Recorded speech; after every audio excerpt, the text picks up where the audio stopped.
1.11 seconds. That is literally the time it takes for you to blink once. And that is exactly how close the internet's favorite gearhead, Cleetus McFarland, just came to conquering one of the most terrifying cathedrals in all of motorsports, Talladega. If you thought Cleetus was just at Dega to put on a show and sell some merch, you were dead wrong. What we just saw wasn't a YouTuber stunt, it was a statement that silenced the critics, shook the NASCAR world, and proved that a guy from YouTube can go door to door with professionals at 190 miles per hour and almost take home the checkered flag. Today, we are breaking down the insanity, the move that almost won it, the crash that ended a friend's day, and why the experts are suddenly very, very quiet. Before we dive into the data, do me a quick favor. Hit that subscribe button. We are pushing for 10,000 subscribers on this journey, and every single one of you matters. Let's get into the chaos. Let's set the scene. Weather in Alabama was a mess, which meant qualifying was scrapped. The grid was set by owner points, buried Cleetus way back in 20th position. At Talladega, starting in the back is like walking into a knife fight blindfolded. But look at that car, the number 34 Mr. Sam Spray Wax Chevy. It looked like a neon lightning bolt. And while people like Kyle Petty were publicly saying that internet sensations have no business on a real racetrack, Cleetus was busy proving otherwise. He didn't just survive the first 50 laps, he carved through them. By the competition break, he wasn't just hanging in there, he was in second place.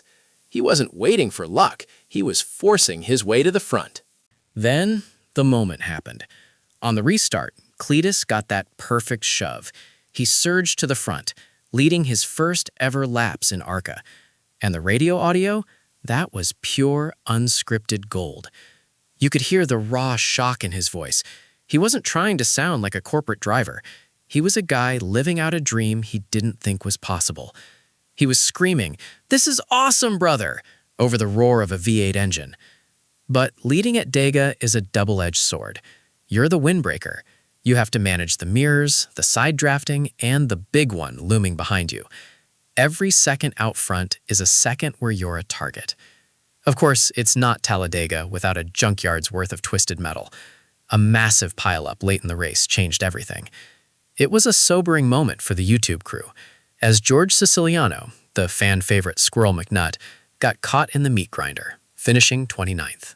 It reminded everyone, 1 inch of a mistake here, and your weekend ends in the infield care center. Cleetus dodged the carnage by a hair, setting up a final lap shootout that people will be talking about for years. Final lap. The white flag is out. Cleetus is sitting fourth, looking for a gap. Coming off turn 4, he has the momentum. He has a choice. Stay low and wait for help, or make a move now. He chose to fight. He and Gus Dean started banging doors, literally trading paint at nearly 200 miles per hour. That friction, that tiny bit of aero drag from the contact, was the difference. It slowed him just enough for Andy Jankowiak to find the clean air and zip past. Second place, 0.111 seconds back. After the race, Cleetus didn't blame the car or the other drivers. He blamed his own lack of patience. That's the mark of a real driver. Someone who knows that at this level, your biggest enemy is often your own heart rate. The respect he's earning is real. Carson Hocevar, a guy who actually knows what it takes to win in NASCAR, told him flat out, "You might actually win one of these." That's not a participation trophy. That's an elite driver recognizing talent. Even the skeptics in the garage are noticing his car control. He's not just holding the wheel, he's feeling the draft. He's learning how to turn left for Biff in a way that's actually competitive. So, what's next? Nashville is on the horizon. The O'Reilly car will be back, and the expectations have officially shifted. He's no longer the YouTuber in the race. He's a contender. This performance changed the narrative. You can't call it a fluke when someone leads laps and fights for a win at the most dangerous track on the circuit. I want to hear from you. Did Cleetus throw away the win by being too aggressive on that last lap, or was he right to go for the gap?